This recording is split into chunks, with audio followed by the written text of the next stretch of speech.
ne te resserre pas une troisième fois de dessert. Tu es au régime, je te le rappelle. Mais chérie, ce n'est pas une question de régime, c'est une question de gaspillage. On ne va pas jeter cette délicieuse mousse au chocolat quand même. Du gaspillage, hein. Tu as raison. La prochaine fois, je ferai moitié moins de mousse. Ah zut, j'ai encore perdu une occasion de me taire, moi. 32 kilos par an, c'est la quantité estimée de déchets alimentaires par personne en France. Qui a dit qu'il était urgent de moins gaspiller? Pour ça, pourquoi ne pas adopter quelques habitudes toutes simples?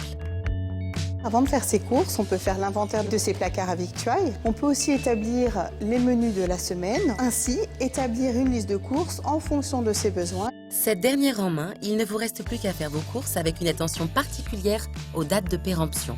Les dates limites de consommation ne doivent absolument pas être dépassées. Avant d'acheter un produit, il est important de savoir comment on va l'utiliser chez soi. Durant vos courses, un autre point important, Respectez la chaîne du froid. Finissez plutôt vos courses par le frais et le surgelé, ou encore mieux, utilisez un sac isotherme.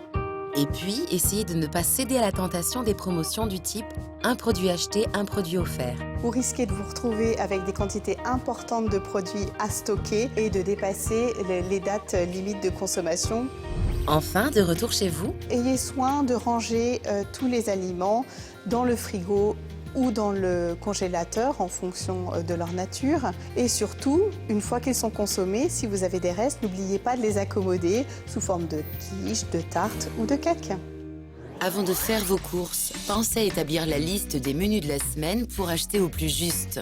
Pendant vos courses, n'oubliez pas de vérifier les dates de consommation pour être sûr de pouvoir consommer le produit dans les délais. Enfin, après les courses, pensez à stocker à l'avant du réfrigérateur les aliments à consommer rapidement.